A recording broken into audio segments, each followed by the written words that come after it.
Hi, I'm Jeff Foxworthy, and welcome to Gamekeeper Podcast. If you want to learn more about farming for wildlife and habitat management, then, buddy, you are in the right place. Join the Gamekeeper crew direct from Mossy Oak Land Enhancement Studio as they discuss the latest wildlife and habitat management practices, news, and, of course, hunting. There's no telling what you'll learn, but I'm going to tell you, I bet it's interesting. Enjoy. All right, everybody, welcome to the Mole Hole once again for our Gamekeeper Podcast. The studio. The Mossy Oak Land Enhancement Building, deep in the heart of the building, I should say. So it's been a week since we did a podcast. Dudley's sitting over here grinning to my left. He's looking happy today. Yeah. Lanny Wallace over here across from me. Yeah, here I go. Yeah, and you look a little stressed. Just got a lot of stuff going on. Yeah. You got house stuff. Yeah. When you destroy your house before winter for some reason and then want to put it back together, it kind of wears on you a little bit. But it's all good. It's all good. Yeah. So, and we got Jason Cleveland that's holding everything together right across from us here. Say hello, Jason.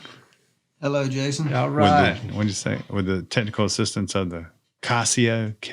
Yes, the tape recorder. He recorder. does a good job. Do you have a license to operate that thing? I don't.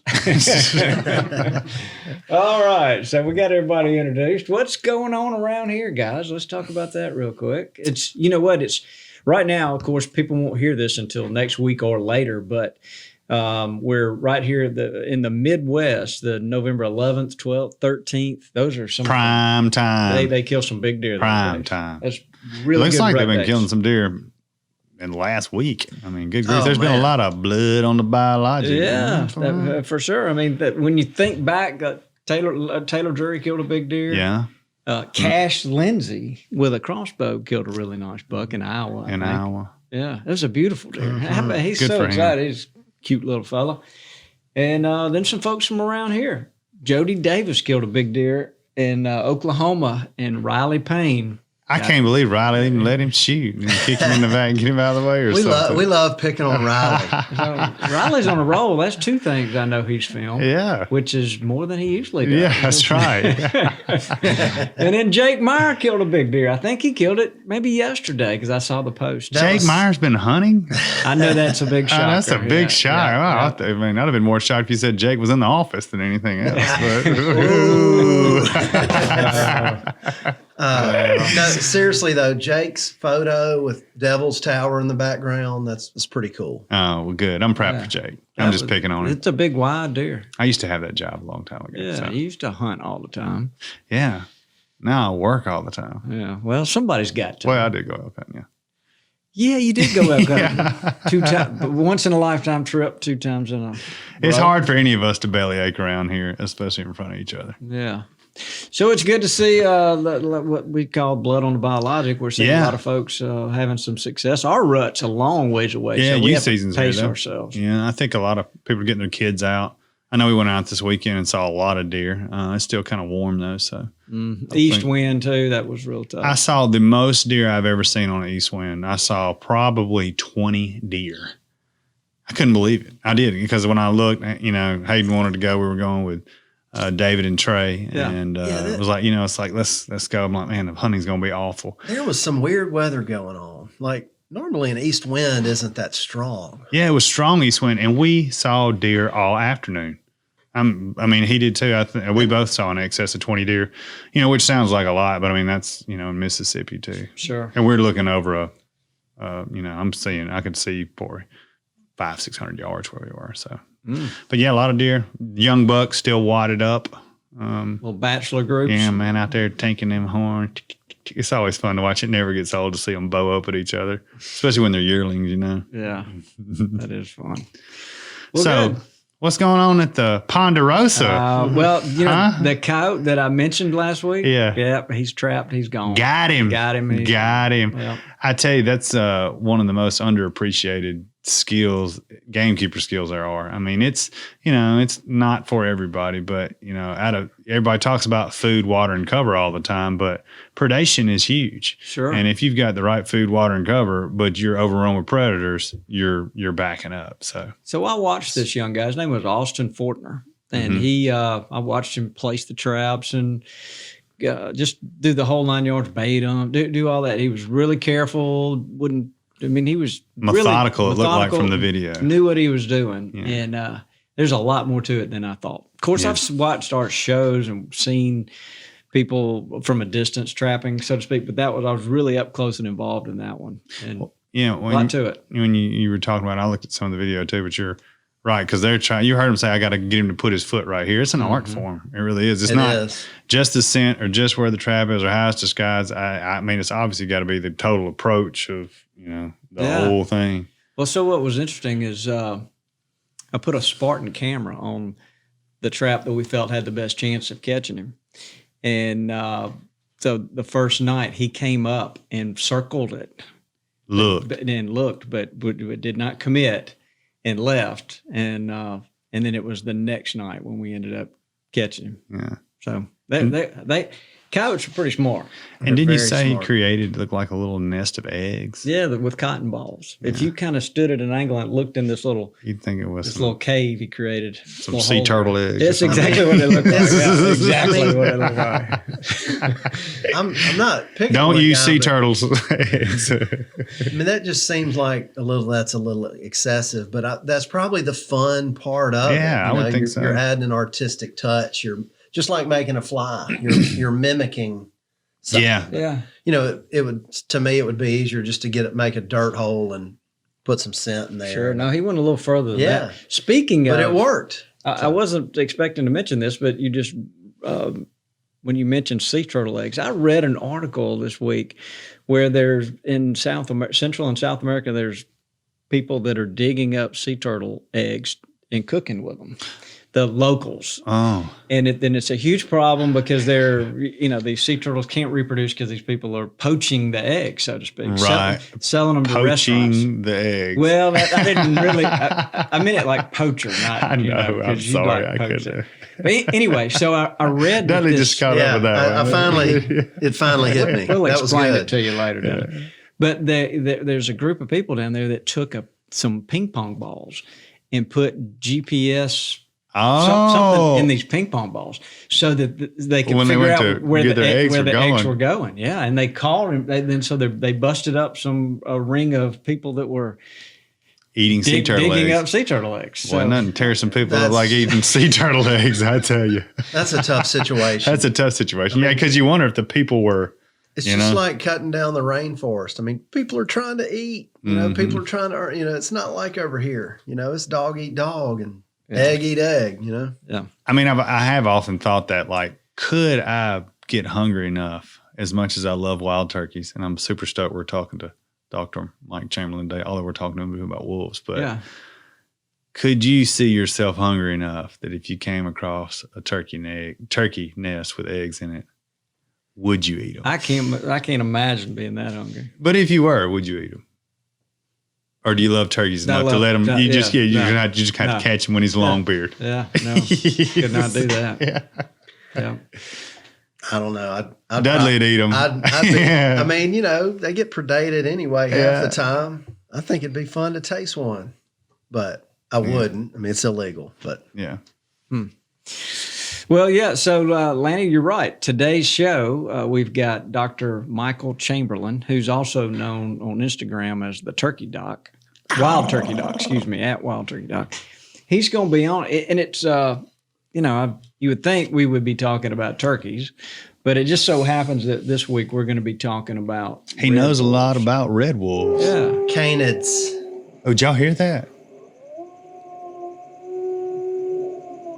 Oh, man, that's pretty serious. Halloween was last. Yeah, I thought. So there used to be red wolves all over the deep south and up the East Coast, and I don't think there's very many left at all. Dudley probably knows exactly how many are left, but so that's what we're going to talk to him today. And what kind of got all this started was there was a local trapper trapped a really big coyote that looked a lot like a red wolf. 70 plus pounds. That's right. Yeah. And it just got us all thinking and doing a little digging. And, it was almost like you and your Black Panther story. Everybody I have never said anything about seeing a Black Panther, by the way. Everybody has. Now, I have never seen a red wolf, but I have seen a long-tailed cat in the South. I've seen a picture of this, and it is very convincing to me. Yeah. That's interesting. I mean, because they were here, obviously. Right. And I reached, my dad and granddad were farmers in North Mississippi, and I reached out to him. And, when we started looking into this, I'm like, so Pop, you ever seen a red wolf when you were growing up? No, but I know somebody that had. Mm-hmm. And he believes he's seen, tracks, on the farm in the 50s and 60s, but I don't know. Well, that's probably in line with when they were still here. Yeah. It's pretty interesting. But, also when I was a kid in the 80s, we never saw coyotes. I saw coyotes once when I was, that Right. age. Now they're everywhere. Or armadillos. There weren't any armadillos. No, there wasn't. And of course, I assume what there probably weren't. When did the fire ants come in again? Oh, I think that's the 50s and 60s. And those came in through Mobile, through the port, the port at Mobile. Yeah. So They were in the ballast of ships. the whole ebb and flow of nature is That's cool. interesting. It is interesting. So red wolves. That's it. So Not to be confused with gray wolves. You ever seen a gray wolf? You've been to Canada. I have been to Canada, and I did not see a live wolf. But one night when we were there, we heard wolves howling every night, and they were eerie sounding. But one night we were at the cabin. It was late, and there was a knock on the door, and there was this great big Indian, and he had a wolf, and he wanted to sell it. So we all went outside, and he had a fairly new white Cadillac, and he opened up the trunk, and there she lay. And inside it was a white wolf. Wow. That it was huge. It took up the whole trunk. It was bleeding all over the trunk. So you've seen the size of them. It was huge. That's what I was actually kind of trying to reference. It really shocked me how big it was. And he wanted to sell that wolf. And, there were no takers in our group. We were all just amazed. Yeah. It was really, really cold. And that guy's in, short sleeve shirt, standing there in blue jeans, short sleeve shirt. Kind of sweating. A bloody wolf in his trunk trying to sell Trying to hawk it to some deer hunters. Yeah. I'm good. I'm good. I don't know that legally we could have got back to the United States. Probably not. You ever seen a wolf? No. Dudley? I have. Have you ever seen a wolf in the zoo? Yeah. Yeah, pretty big. I actually, believe it or not, I don't know you can believe I have seen a wolf Where? in the wild in one of your favorite places. Alaska. Nope. Bankhead National Forest. Oh, wow. Yeah. So I was hiking there when I was In young. Alabama. Yeah. I was hiking there. Let me finish my story before y'all just start throwing stuff at me. What the hell is he talking about? A panther was with it? Told you, no, he wasn't running with the Black Panther. It's like the Jungle Book. Did he have a collar on? Yeah, he did. And that's where I'm really going with it. So I was hiking down the trails. We used to spend a lot of time in there in the Boy Scouts, hiking and camping in there, and came over a crest as two came over the crest, and I saw him, and my buddy saw him. Had a buddy with me, and you talk about fight or flight. I was like, uh-oh. But I knew I wasn't going to be quick enough to run from it. And then I realized they had collars on, and a lady had, she called them timber wolves. Really? Yeah. And I don't know whether she had rescued them. I think she might have been from Canada. I don't know how it ended up. And this was many, many years ago. But the sheer size of those things was, there wasn't mistaking it for a coyote, put it that way. Did you have a dog with you? No, we were backpacking. This is before, I was probably 12, 13 years old. Oh, wow. I bet they did look big if you were that. Shoot. So anyway, impressive animal, that's for sure. Well, it's about that time. So Cleveland, why don't we pay some bills, run a commercial, and in the meantime, we'll get see if we can't get Dr. Chamberlain. We got a sponsor this week? We do. Let me back up and say, yes, we do. It is Allen Company Knives. Allen Co. They make, Doug Jennard Allen. He's a big. We love Doug. Yep. So they're making some Gamekeeper knives. Yeah, I used some of those elk hunting. And they are super sharp, replaceable blades. They got 2 or 3 different models. Nice. And they're really nice. And have you got bottomland on them, don't they? Yeah, they do. Bottomland sheath. Man. Keep one in my backpack. They're really nice. So you can see one of these. You can go to BuyAllen, BYALLEN.com. And I think you can search Gamekeeper Knife and find it on there. Cool. Yep. And Amazon, I think, has them as well. So And those daggum folks at Amazon. Amazon, they're Man, I everywhere, tell you yeah. what, between them and YouTube, they're everywhere. Yep. So look, we'll get with we'll do our Ask Dudley toward the end of the show, and then we're going to drop in with Richie and find out what's going on the Gamekeeper television show. So let's run a commercial, Cleveland, and let's see if we can't get Dr. Chamberlain.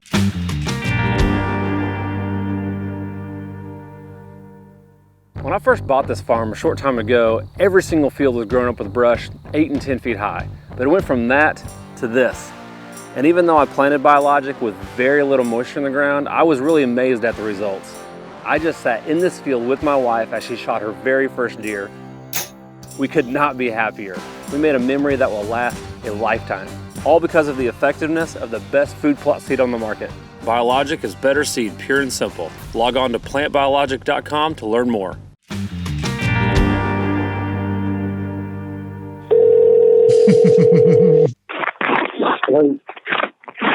Is this Dr. Mike Chamberlain?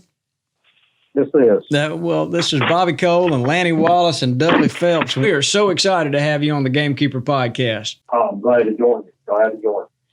Well, you know, it's we're all big fans. We listen to you, or we read what you post every Tuesday at Wild Turkey Doc on Instagram, and it seems very odd that we would have you on here and be talking about something other than wild turkeys, but that's what we're going to end up doing today. But I promise we want to have you back numerous times to pick your brain and learn about what you've been studying on the wild turkeys. Absolutely. We're probably going to ask you a bunch of questions about this stuff. Yeah. I'm glad to answer questions on anything that I can provide input on. Good. Well, we kind of like turkeys. You know, it's a sweet spot for us. And then I understand, I feel like we already should know you as much time as you spent, from what I understand it, right down the road at Mississippi State. Yeah, I spent a lot of time over there. I've got quite a history in the Starkville area. It hasn't changed a whole lot either. My son is actually going to college there now as a freshman. And great. Yeah, when I went over with him this summer to visit, of course, it was strange with the pandemic ongoing, but a lot of things in life, change. And Starkville, Mississippi is not one of those things. Thank goodness. Thank goodness. Yeah, that's right. That's right. Well, it's near and dear to our hearts, that's for sure. Well, Mike, we've got that was Lanny Wallace talking to you, and I'm Bobby. You and I spoke earlier in the week, and then Dudley Phelps is here as well, and Dudley actually lives in Starkville. Yeah. I was a student over at Thompson Hall for several years, and I recognize you. I think I passed you in the hall a few times, but I was kind of on the forestry side of things. Okay. Yeah. Yeah, I was there a while. That's for sure. Well, look, Bronson Strickland. We call him Dr. Know-It-All. He's one of our favorites too. he referred you to us, and what ended up happening? We had a friend of ours that caught a rather large coyote. Yeah, a while back, like over 70 pounds. Yeah, and we became aware of it, and we got to listening to another person that was involved in it tell the story of how they heard it howling for a year before this trapper caught him. And we were just looking at this thing and just convinced that this looked like it's got some kind of wolf characteristics. And then we started learning more about red wolves and just realized that there was a kind of interesting story. And we reached out to Bronson Strickland, and he said, "Oh, you've got to call Mike. He knows all about them." So here we are. Okay. Well, let's do it. Well, what would be interesting to know is if you could kind of just give a little history about how the wolves used to be here and what happened to them and what this guy might have actually caught. I mean, I know you can't, all you've seen is a picture, but, just your best educated guess at what's going on. Sure. Yeah. So red wolves were historically, they were the dominant predator in the Southeast. They were the apex predator that was out there. They behave as many people know wolves to behave. They're large. They hunt cooperatively in packs. They have a defined social structure, and they were the dog, if you will, across the South. And their range was basically from, just loosely Virginia, down to Florida and then over into East Texas. And the bottom line is, we being human beings, as we persecuted them throughout the 1900s and early 20th century, wolf population started declining dramatically. Most of that was actually targeted. I mean, we as a society tried to remove the wolf because they were competitors with our own wishes. And so what you ended up seeing was wolves were largely extirpated from the South, except for a pocket down in southwest Louisiana, southeastern Texas, where if you've ever been to that part of the world, it's very remote. There are a lot of large tracts of land that are privately owned or that are state or federally owned lands. It's marshy. It's tough to live there, and it was hard to trap there. So wolves had basically kind of stuck, if you would, and they had at this time coyotes were moving eastward because of the absence of the wolf. So you kind of at one point you had wolves that were just isolated down in this pocket in the deep South, and you had coyotes that were running kind of rampant across the southeast. So those coyotes started assimilating in with those wolves in Louisiana and Texas, and they had started hybridizing. And at that point, the Fish and Wildlife Service, the U.S. Fish and Wildlife Service, realized that the only way to save the red wolf, if you will, was to try to capture what few of them were left and remove them from the wild and put them in captivity. And that's what they did. So they went into southwest Louisiana and Texas, and they captured as many canids, if you will, dog-like creatures as they could. And they used some criteria that we won't go into, but to try to figure out, of all these things we've caught, what are actually wolves. And they selected some that they thought were pure red wolf, and the rest were euthanized. And those wolves ended up in captive breeding facilities. And in essence, the U.S. Fish and Wildlife Service created a population of red wolves that ended up being released into the wild. And those wolves were released in Dare County, North Carolina, which is on the Albemarle Peninsula, and this is back in the 1980s.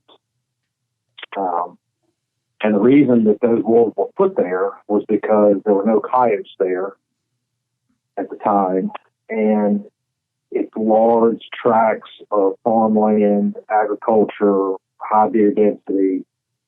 There was a belief that wolves should hang on, but that they could make a living there. So in the 1987, wolves were released. They started doing well in that area. Meanwhile, for all intents and purposes, wolves were gone from the rest of the Southeast. There were still wolf genetics out there, if you will, and I know we're going to talk about that. But for the most part, the wolf was gone. It was just in this pocket of northeastern North Carolina. There was a subsequent effort where more wolves were released into the Great Smoky Mountain National Park. If you're familiar with the park, and I've spent a lot of time in the Smokies. I love that area, but it's very rugged. It's very, very remote, but it's also a bit unique in that you have the park and then you have all this private land that's surrounding the park. And not surprisingly, those wolves were released into the park and they moved on to private land fairly quickly. That created some problems. Pup survival was really, really low for various reasons. And long story short, the plug was pulled on that effort. those wolves, all that could be, were captured and moved back to either North Carolina or into captivity, and that effort failed.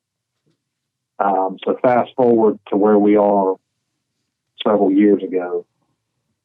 The wolf was doing pretty well in northeastern North Carolina. The breeding population was over 100.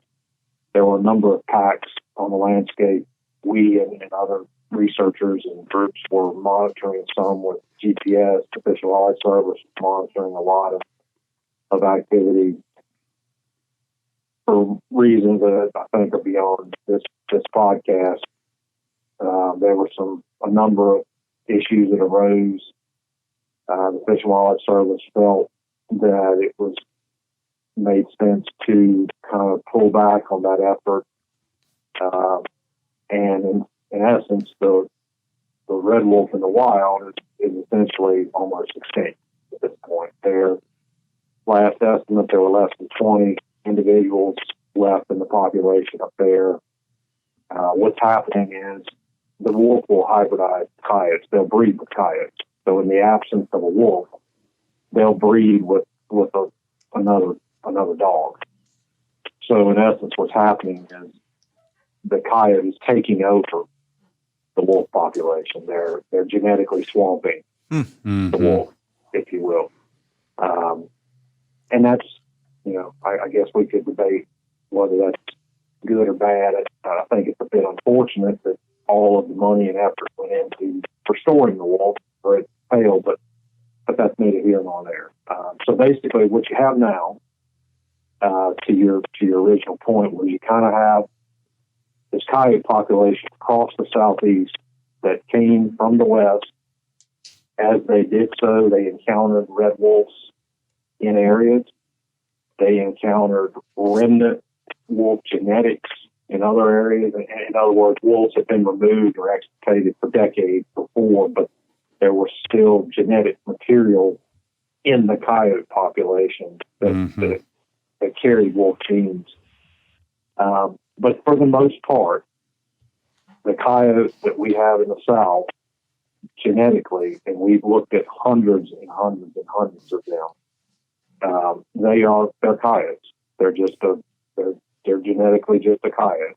But to your original kind of question and point, every now and then we get a whopper that shows up, and they are unique. We have tested some of these animals that appear odd, and some of them do have remnant wolf genetics in them. Some don't. Some are just large coyotes. I get pictures of some every year that look like they have dog genetics, but although we know that happens, honestly, it's not very common. We tested a bunch of these animals, and this notion that there's this coy dog running around everywhere, that's not reality. That's not a common occurrence. It's more a lot of variation in coyotes themselves. And that's one thing a lot of people don't realize. And I'll be honest with you, I didn't realize it back years ago when I was studying coyotes in grad students. Coyotes are very diverse in their appearance. They have a number of coat colors. You'll see various markings, whether it's chest markings, facial markings. So there's not just this. There is a prototypical coyote that looks like the coyotes that we're used to seeing, but there's also a lot of variation in their coat color and their appearance that could be, I'm not saying it's all of it, but it could be some of these animals that we see that are a little larger, that have weird, what I'll call weird, markings, are just these kind of abnormal coyotes. Mm-hmm. So where we're seeing, or when we started doing a little research, we several of the people, commented, the state of Mississippi turned loose some red wolves years ago to try to control the coyote population. So there's absolutely no truth to those type of rumors then.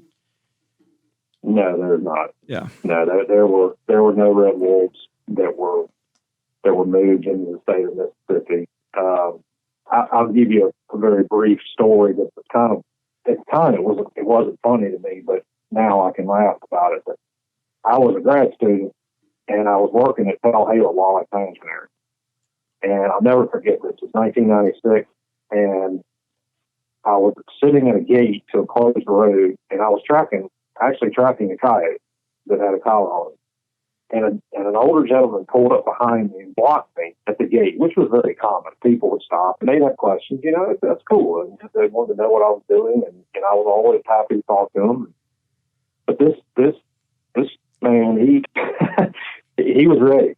He hopped out of his truck, and he comes over to me, and he asked me what I'm doing, and I started explaining it to him, and he said, "Son, I don't care about any of that." And I said, "Oh, okay, well, I'm just trying to give you the rundown." And he said, "I don't want to hear about all it. What I want to know is why you brought those wolves here." And I said, "Well, sir, I didn't bring any wolves here. These are coyotes that are." And he didn't want. He wanted nothing to do with what I had to say. And maybe he thought he had seen it himself. But he was convinced that me, being the person standing there tracking them, was tracking the wolf that I had released. And as I thought at the time, I was like, "Wow, okay, well, that's a new one." And then the years since, I've heard that a number of times. And I'll just say that there was no governmental or state operation releasing wolves across the Southeast at that time. We do know that coyotes were moved. We know that the coyotes were picked up in truck places and released. That's not the reason they expanded so rapidly, but it certainly did contribute to people seeing coyotes in places suddenly that they hadn't seen them.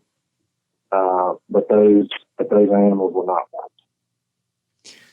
That guy that you ran into, he'd probably seen a Black Panther. Oh, also. here we go. He probably had on a tin His last name was Wallace. Yeah, maybe. Yeah, maybe. Maybe. Well, so I've heard, I guess what you're referring to, a coy dog or a coy wolf. Is there a possibility of interbreeding between wolves and coyotes? Maybe not in the South, but in other places. Oh yeah, Okay. yeah. We know that coyotes and wolves will hybridize. That's a common thing. You tend to see it. There's a red wolf.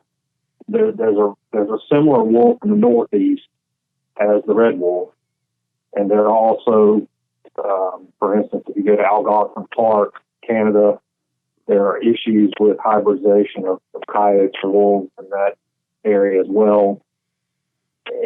But yeah, we know that happens. And I was telling Bobby during a previous conversation when we were discussing that podcast, you do occasionally you see coyotes or hybrids show up in the eastern United States. A large dog-like creature that when you test it genetically, it's a hybrid of a wolf and a coyote. And, presumably those are the animals that are 55, 60 pounds or, whatever. And I will also say an interesting kind of side note is, so as you had these wolves in North Carolina, we also tracked coyotes, as part of that study. And where I'm headed with that is, coyotes can move a really long distance. We had coyotes that dispersed from northeastern North Carolina that traveled over 300 miles. In fact, we had one female that ended up in Aiken, South Carolina, which is 385 miles. Wow. And I say that to point out that if coyotes can be that mobile, then a wolf can be as well. I mean, wolves can disperse very long distances, and research in other areas has shown that dispersal can be quite a bit. So there is obviously the probability you have animals popping up in places every now and then that are coming from somewhere far away, that they're not next door. And we routinely see that in coyotes. We see transient coyotes that are kind of like nomads, and they move hundreds of miles. And it may take them months to do it, but they do it. And they pop up in places that they have not been before. And a lot of times they die. They're caught by a trapper, they're shot by a deer hunter, whatever. They're not familiar with where they are. And I say all that just to point out that, canids in general, but particularly coyotes and wolves, they're very mobile species. They can move. So there's no telling where some of these animals actually originate from and where they end up. Fascinating. It really is. Dudley, have you got a question? You've been quiet here. No, I've just been soaking it all in. It's a lot of good information. Yeah. And, as a gamekeeper, as we talk about trying to protect turkeys and deer and waterfowl and all these things that we love so dear, it's hard to imagine something that was originally part of the landscape not still being there. But it's also kind of hard to see where the wolf fits in today. Yeah, it'd be hard to make it. I think they're a pretty specialized species too. I mean, they can't just make it anywhere. Apparently, I mean, we fragmented the landscape so much. Right. Some of those, and I'm not a biologist, but some of those species that roam a lot more. I mean, it obviously makes it more difficult for them to repopulate and be a strong population. Yeah, there's no question. I mean, the problem for the wolf is us. Yeah. The red wolf in North Carolina was doing, from a population perspective, they were doing quite well. They are killing deer like they're supposed to, but there's a high deer density in that part of the world, and they were making a good living. It was societal issues that caused that failure. It was not the wolf. It was us. Yeah. I mean, so what you have is you kind of have this weird situation with this species, and I've had this conversation with a lot of people, and I'm not an advocate either way here, but I just offer this as perspective because wolves exclude coyotes. So if you have, we very clearly demonstrated this with the data from North Carolina. When you have a pack of red wolves and they're intact, and you have a breeding pair and you have offspring that remain with them, and they are a functioning pack of wolves, coyotes don't go in there. They don't go inside of that territory because if they do, they die. So you have this group of wolves that are hunting. Do they kill deer? Yes. Do they kill raccoons and other species? Yes. Do they hunt small prey? No.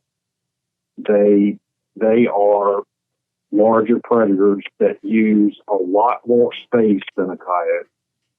They eat larger things than a coyote.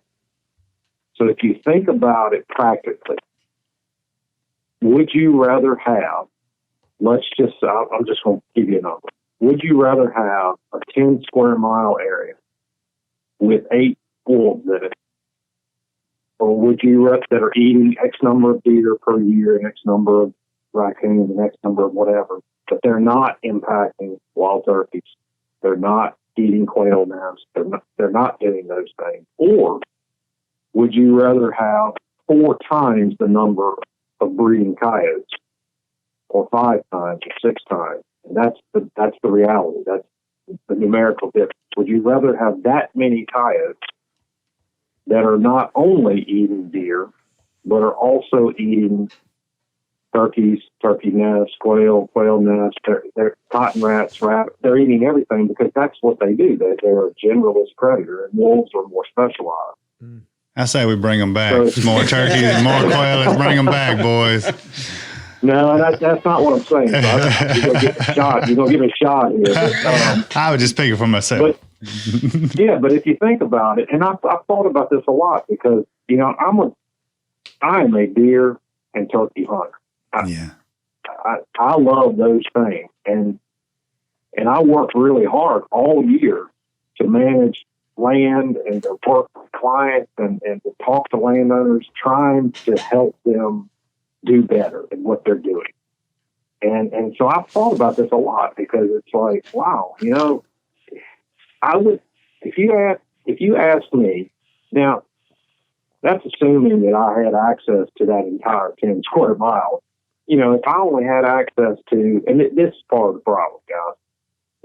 You know, if you've got an area that's really attractive to any predator, whether it's a wolf, breeding pair of coyotes, you've got high bobcat density, let's say you got a lot of black bears, whatever it is, your perspective is different than a person that doesn't deal with that activity. It just is. And that's the way life is. If I own a piece of property and I'm constantly having predator issues, I have a completely different perspective than somebody that's living in Charlotte, North Carolina, that looks at this through a completely different lens. Mm-hmm.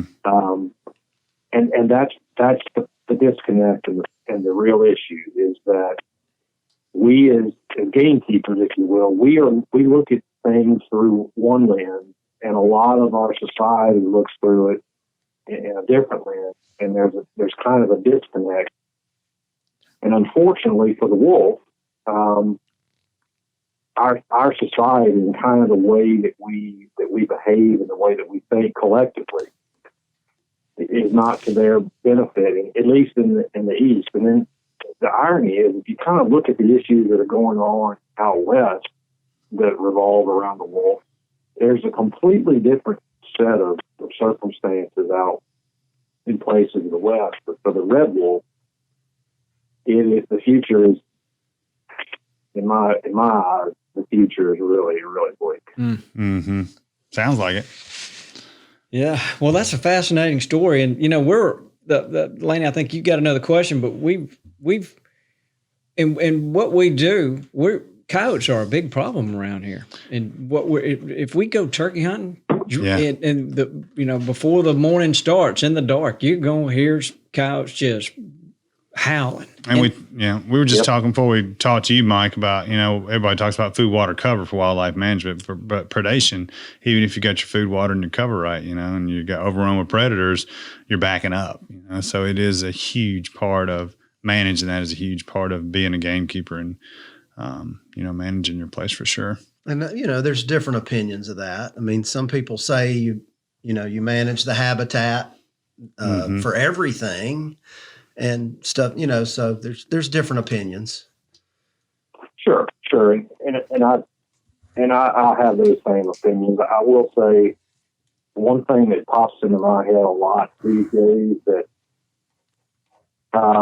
causes me pause is that if you look at the Southeast from a coyote's perspective, or a bobcat's perspective, or a rat snake's perspective, you pick a predator.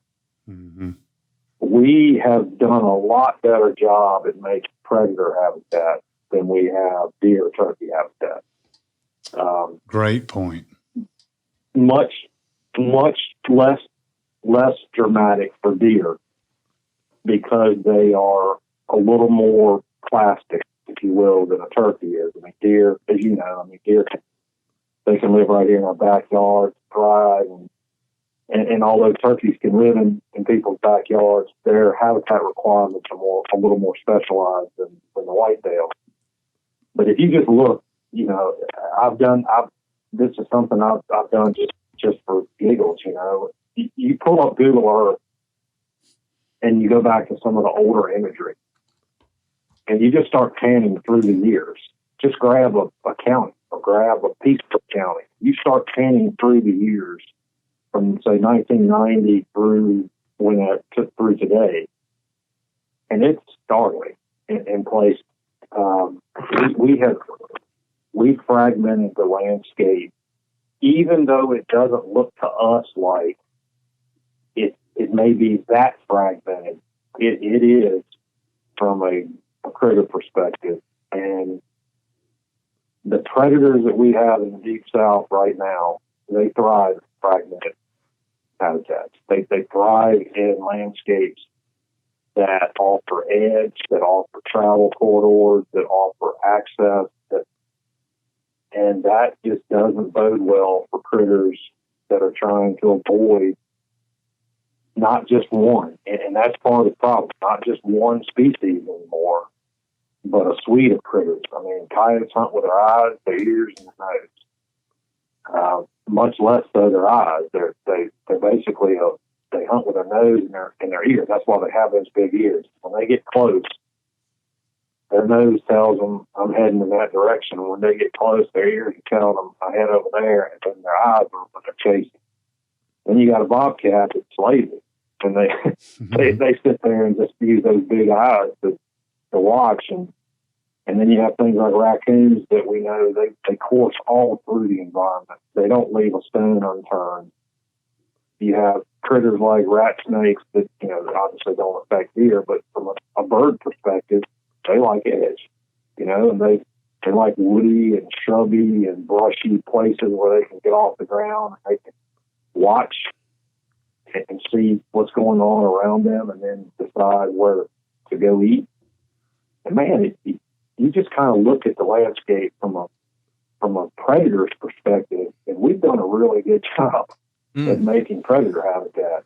And that causes me pause, because when I look at, and again, this is more driven towards turkeys, which I know we didn't want to go there, but just it applies to deer as well. There's a lot of things out there that eat deer, that eat not just fawns, but also adults. And there's a lot of things out there that eat quail nests, turkey nests, turkey.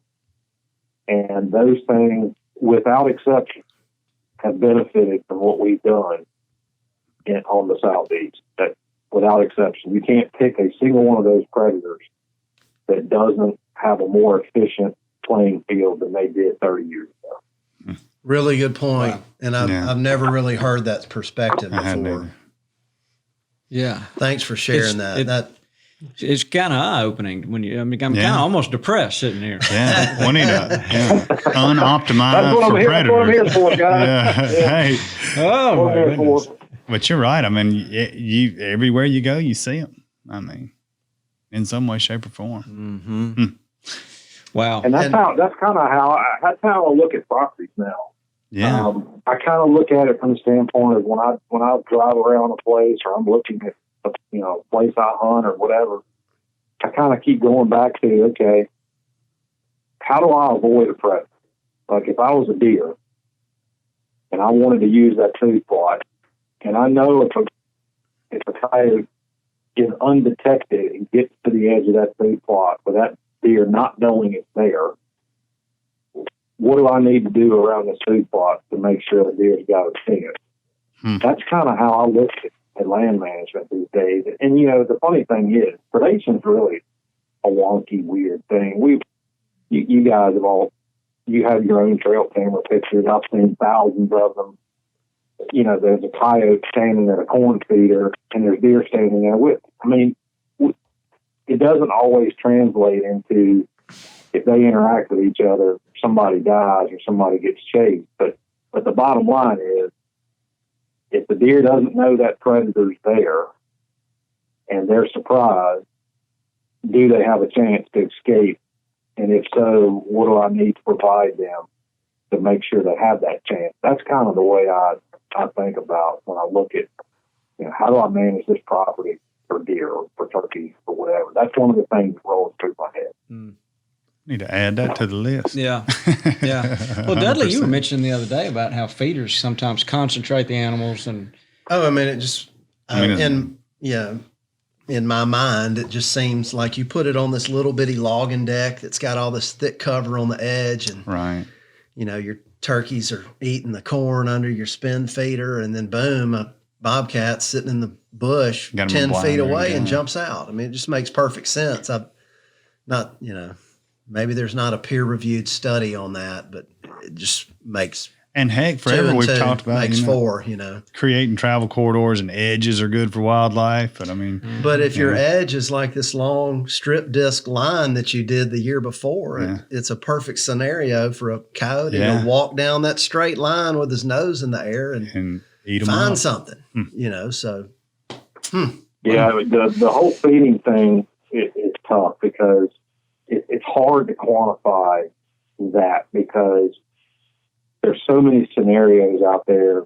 You know, like you just said, Dudley, you got a feeder that's in this situation, and I could go on the next property and put a feeder in a completely different situation, and maybe you'd see a different response, maybe not. That's just a tough question to get at a scale that's big enough to actually be scientifically defensible. That's the problem. It's hard to get at that question. The linear corridor thing is a lot easier to get at. And the telemetry data we have clearly shows there's no debating. Coyotes, when they're traveling, they are using edges. They're using open areas. They're using roads. They're using things that are easy to move around. And bobcats do it. Raccoons do it. You name it. If we give them a path of least resistance, they're going to use. The problem there is that on a lot of the study sites that we're actually currently working on with turkeys, they're all pine dominated for the most part. That's also where turkeys hang out. They hang out along open areas and corridors and places where they can move around. And part of the reason for that is because the forest structure is not what they want. It's not managed well enough for them to be able to stand out there and see. So they go to places where they can see, and that happens to be edges. Yeah. And again, kind of back to you're stacking the deck, and the predator's favorite, you put all your birds on half your landscape. And that's pretty much what we see. In fact, we've seen with nesting data that you kind of just look out across this map and you go, God, hell, they can nest there's all thousands and thousands of acres of nesting habitats. No, there's not. From their perspective, they're going to be within a certain distance of an edge that's something that's far edge, like that you and I would look at it and go, that's an edge, like a road or a food plot or force hitting a tree line or something. They're going to be within a certain distance of it. So if you take and then cut out all of the landscape that doesn't have that, we may have 1,000 acres of what you think is nesting cover, and in reality, it's 110 acres or something like that. So you end up stacking, a lot of birds in areas, and then when you couple that with a lot of predators out there, not just different kinds of predators, but a lot of them, and the playing field gets kind of skewed away from the animal we're most interested in, whether it's deer or turkey. I'll say this too. One thing that really gets in this is one of the differences between deer and turkey, that from a management perspective, a lot of times I'll hear people say whatever's good for deer is good for turkeys. And there are some situations where that is true, but there are some really important differences too. And the big that everybody needs to keep in mind is deer are whitetails are designed to eat and go hide. That's what they do. And I'm sure Bronson, he's covered it there. Rest of y'all, but they're concentrate foragers. They go eat in short bouts of, they go feed for a little while and they go lay down. And that's by design. That's to keep them from getting dead, if you will. So, turkeys don't do that. Turkeys forage all day long, and when they're not foraging, they load. They kind of hang out. But the difference between the deer and the turkey is when a deer goes to hide, as y'all know, they either go somewhere where they're kind of hidden, or they go somewhere where they can see and where they have the advantage. The turkeys always go where they can see. So they forage where they can see, and they hang out where they can see. That's a dramatic difference from a deer. So if you've got stuff that a deer can run into and hide, that is generally not turkey habitat. Mm-hmm. That makes sense. That's deer habitat. That's escape cover. That's and we found this with our coyote data, which is really a good management piece of information. We found, so what we did is we went in, we had almost 200 coyotes that we had collars on in the deep south. And we went into their territories and we collected scat so we could figure out what they were eating. And this is work we just finished a couple of years ago. Of which some of that was in Alabama, it was in Georgia, South Carolina. What we found was that breeding pairs of coyotes that ate more deer, they had more open kind of habitat in their home range. And that makes sense because coyotes that are here came from the western United States. They're adapted, again, to using their nose and their ears, and they move quickly. And once they find something, they chase it. If you put a coyote behind a deer in open country, they got a pretty good shot. And they don't have to be in packs per se. Coyotes don't hunt in packs like wolves, but they don't have to have a partner with them to kill a deer. I've seen it with my own eyes. They can, an adult coyote can kill an adult deer by itself. If they can chase it, they have the advantage. If the deer can escape it, in other words, think about the deer only have to make 10 leaps, and they're in something that's knee-high, brush, grass, cover.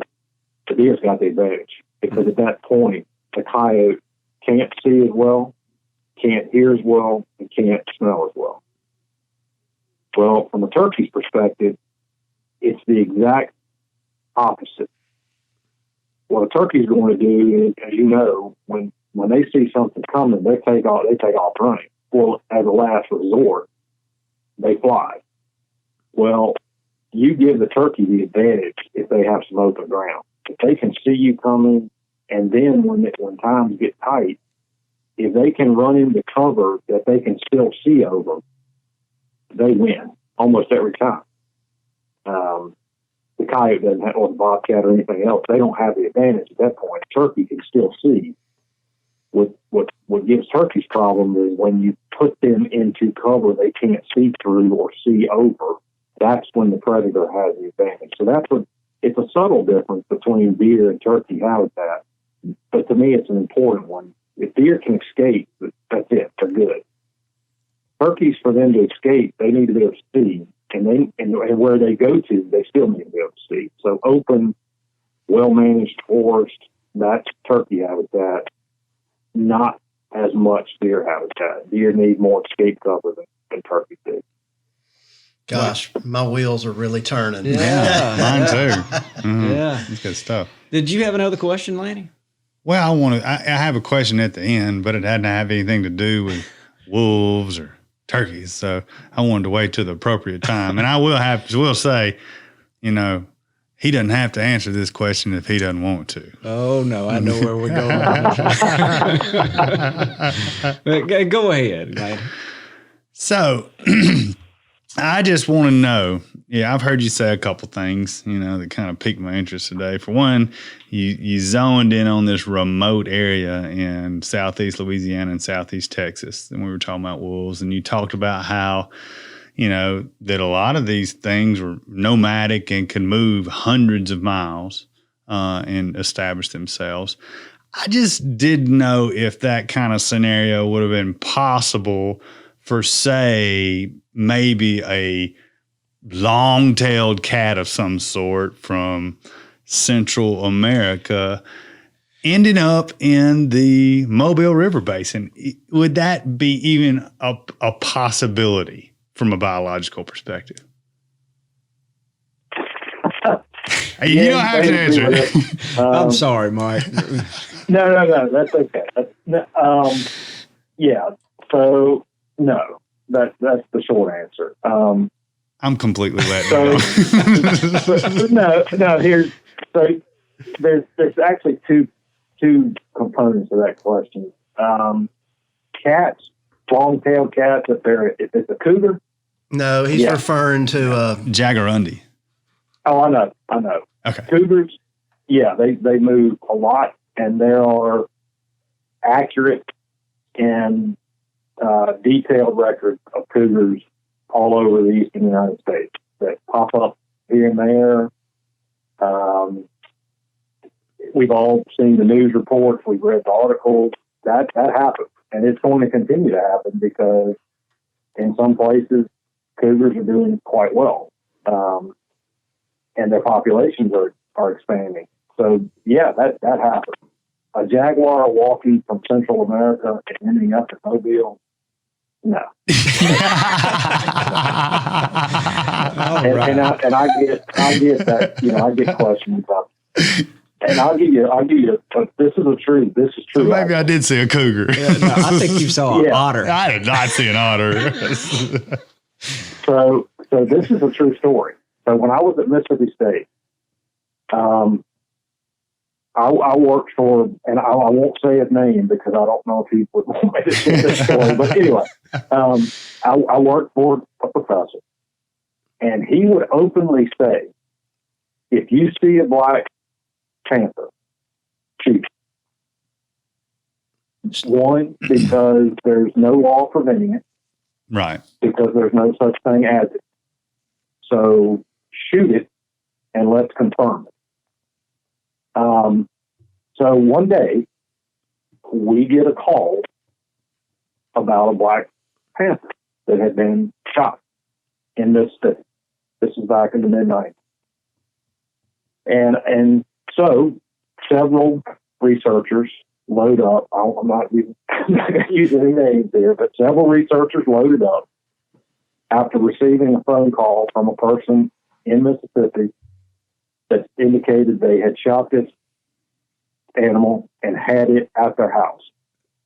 Oh, wow. Hopped in the vehicle, hauled butt across to Delta, go to this person's house, shake hands, go to look at this, and the person indicated it's right. I stuck it in the chest freezer because it's hot. It's hot out.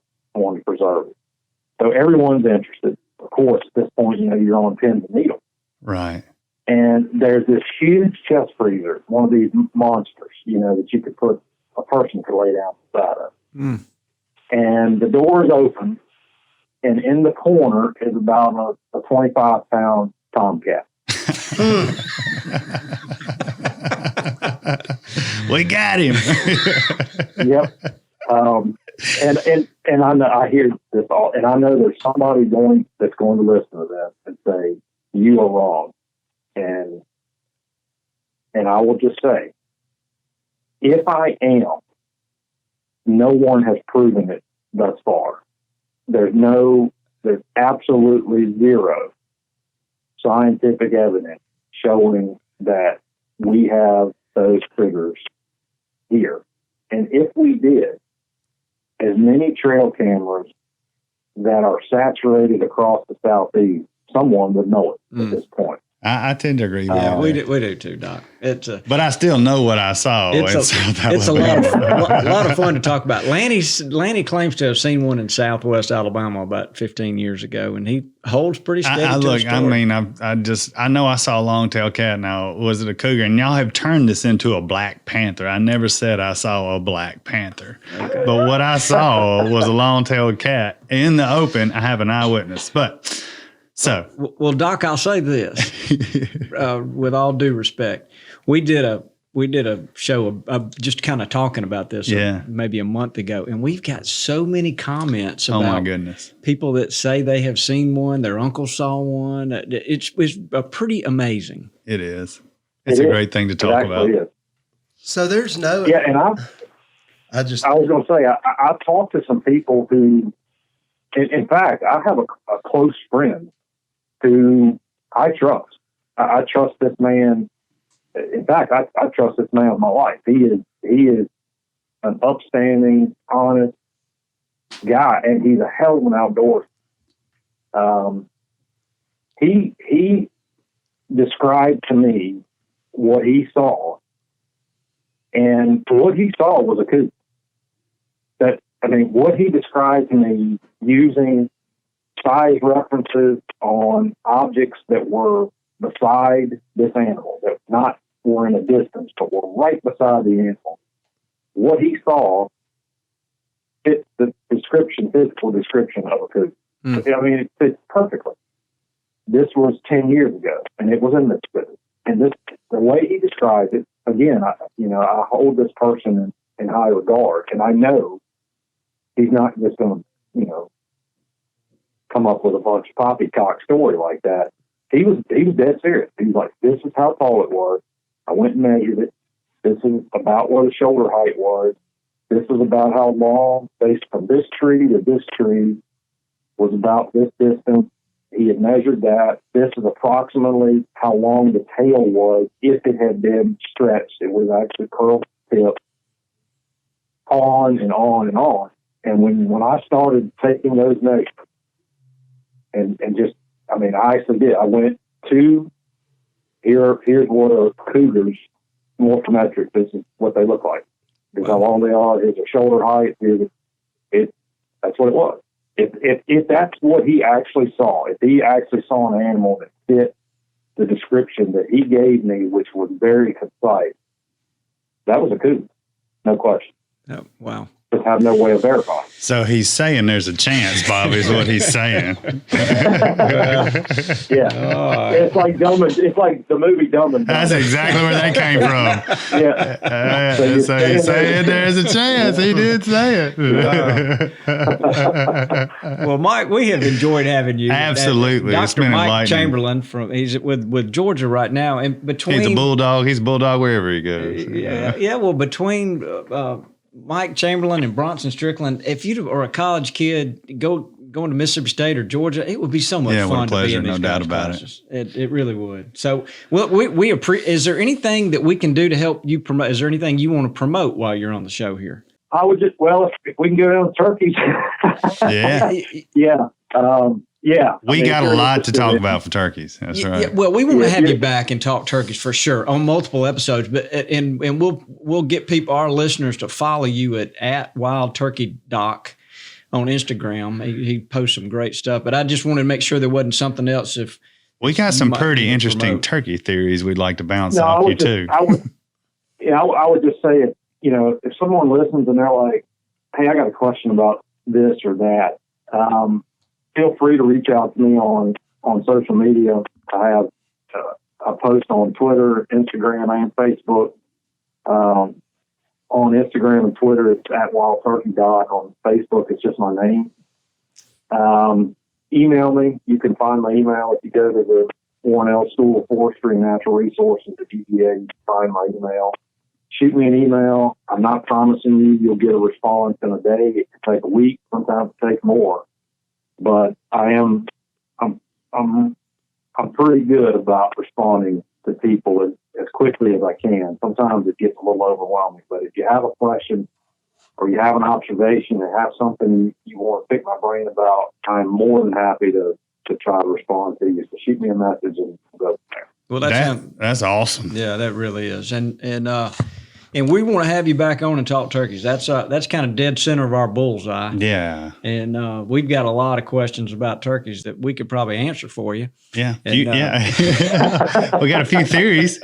We'll try to convince you on too. Yeah. We love turkeys. There's no doubt about it. But yeah, we look forward to doing that. Sounds good. I'm more than welcome to join you. Well, Mike, we appreciate it. We're going to say hello to Bronson for you. And next time he buys us lunch somewhere, which is few and far between. Yeah, there they are. But we really do appreciate you being on the show. And look, I know it's deer season. You're probably deer hunting. Good luck this weekend if you get to go. Yep, same to you guys. All right. Well, thank you very much. Appreciate it, Mike. Yeah, man. Hey, buddy. Yep. Take care. Why don't we take a break and we'll be right back.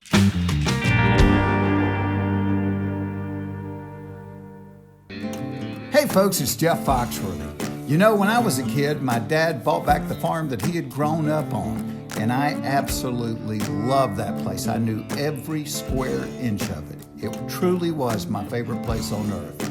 And when you're looking to find a favorite place for you and your family, Mossy Oak Properties can help. Visit mossyoakproperties.com to begin your search today.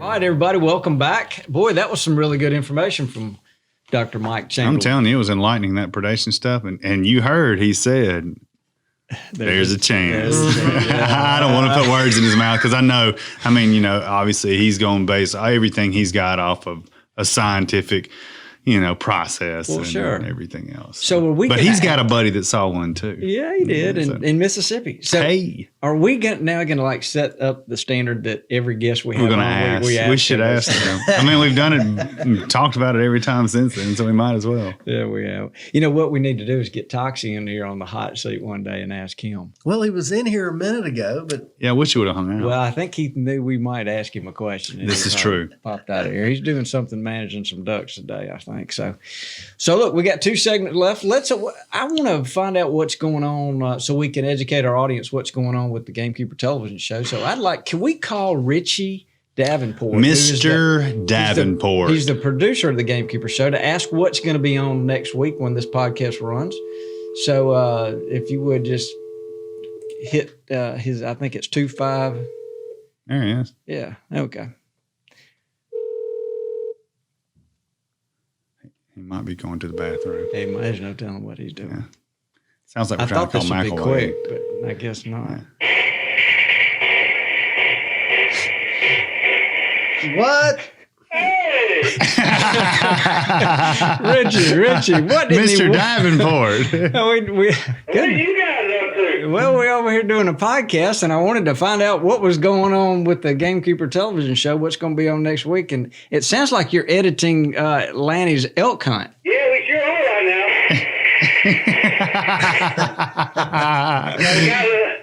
That was the first 4 shots. Yeah. We're working it out. Boy, he can reload that muzzle loader. Yeah, that's quick now. Oh, man. That's good. So, look, Richie, what's going to be on the Gamekeeper show this week on the Outdoor Channel? All right, so coming up this week on the Outdoor Channel here for the Gamekeepers of Mossy Oak, we got Fish Pond Management episode. So we go and visit our friends there at American Sports Fish, and they dive into the science of bass spawning. Oh, that's good. That's an interesting Ain't nothing like bass spawning now. Yeah, it is. I bet we'll learn about the Tiger F1 bass. Yeah, and the moon has something to do with all that, too. That deadgum moon keeps popping up, too, about like them long-tailed cats. It's everywhere. Hey, Richie. Yeah. We'll let you go back. We'll let you go back to work. We Lock him back up into production. One thing here with all the viewers, and make sure they want to watch this episode too. Another thing is Bobby Cole takes everybody to a secret super spot there where he catches his own bass. There you go. Yeah, okay. Well, that's worth watching right there. I can. We'll share the court. We should teach the art of figuring out where people are based on their pictures. Yeah, well, yeah. We need to teach everybody we need to teach us how to undo that on our phone. That's true. That's true. All right, Richie. Well, thank you. All right, guys. Y'all keep it easy. See you, Mr. Davenport.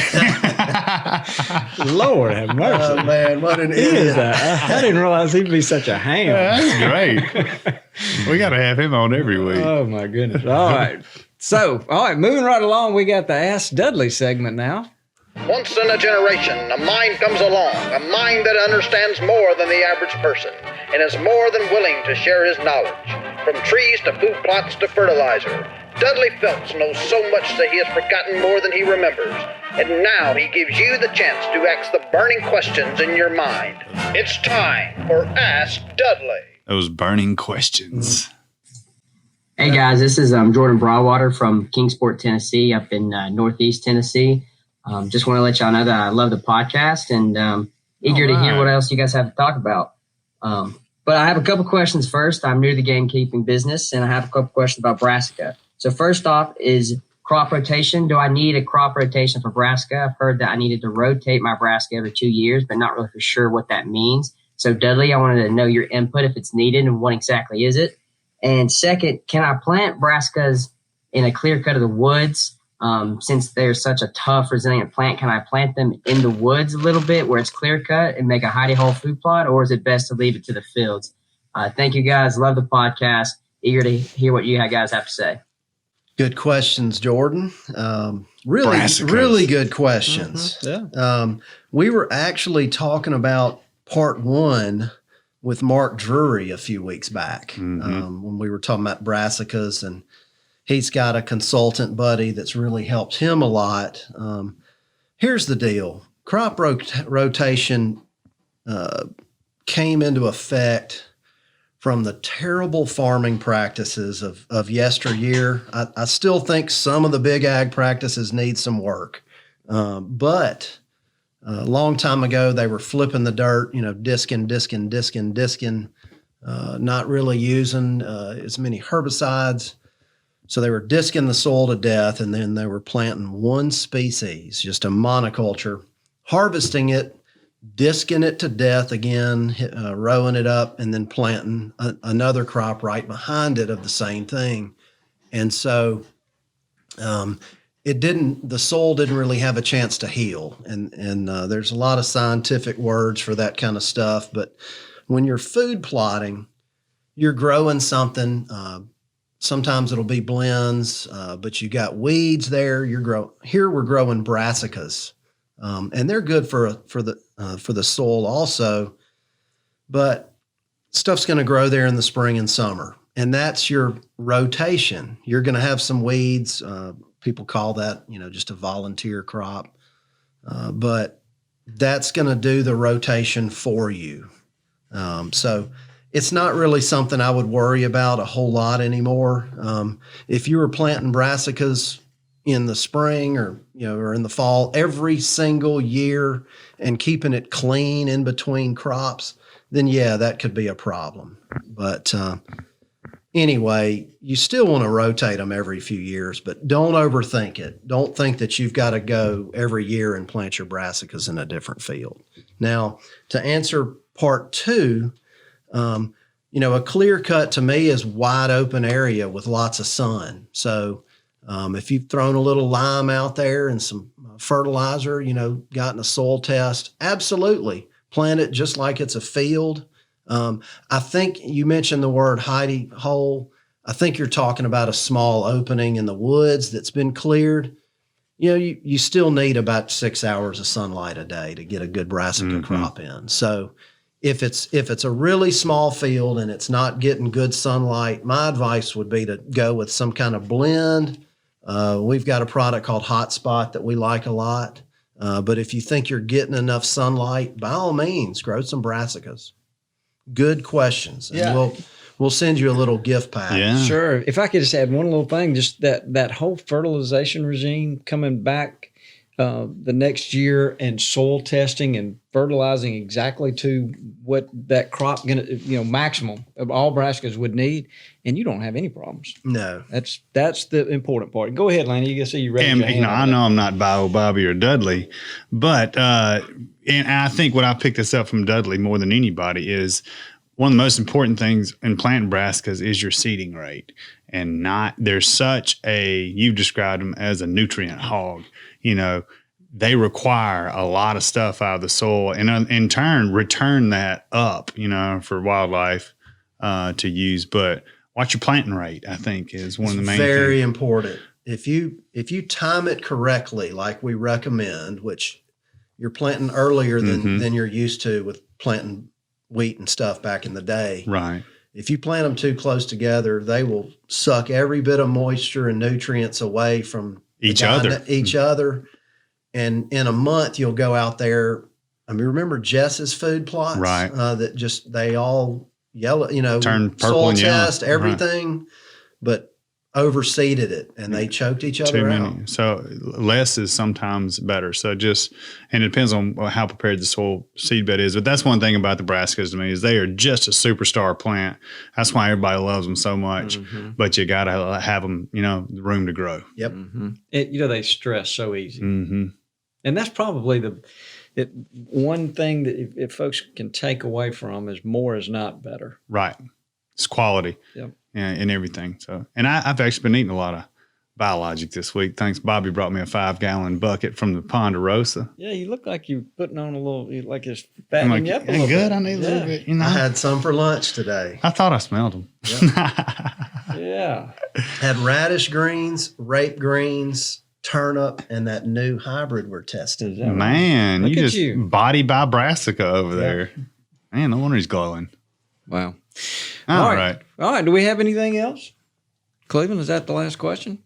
Yeah. Okay. Well, Good show. This has been a long show, but it's been good. It's been fun. There's a lot of good information. Yeah, I'm like wormholing into predators now and predator habitat, and oh my gosh, everything we're doing is helping the predators. I'm gonna lose sleep again thinking Yeah, about well, what he was talking about. And turkeys. Well, and I'm fresh off of just catching a coyote, and the next night there was another picture of another one. Better get your cotton balls and your foothold trap out. It's amazing. Well, guys, we appreciate everybody listening. Absolutely. Is there anything you need to, Lanny, you got? No, I just encourage everybody to follow us, spread the word if you can. Like us, send comments in. We enjoy it. So yeah, we want to be able to keep on doing this. Keep on keeping on. And look, if y'all have some suggestions for topics, send them off to us. send them on. We won't talk about cats every time. Yeah, that's right. I'm kind of getting tired of talking about cats, to tell you the truth. All right. Well, Dudley, what about you? All right. Well, Let's roll out. Yeah. Say goodbye, Dudley. Goodbye, Dudley.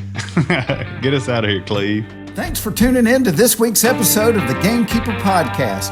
And be sure to tune in again. Subscribe to Gamekeeper Farming for Wildlife magazine, and don't miss the Mossy Oak Properties Fistful of Dirt podcast with my good buddy, Ronnie Cuz Strickland.